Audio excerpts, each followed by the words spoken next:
ప్రభావతి, నాకు చాలా బాగా అనిపిస్తుంది గురువుగారు. బాడీ గాల్లో తేలినట్టు ఉంటుంది.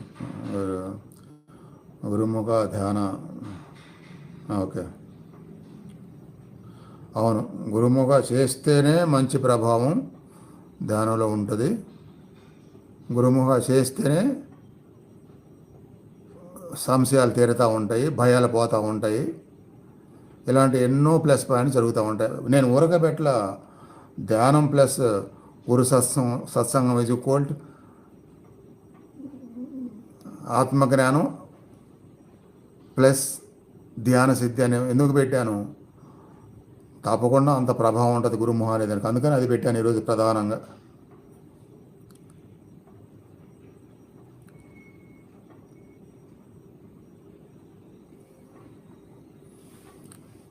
దీనికి మించింది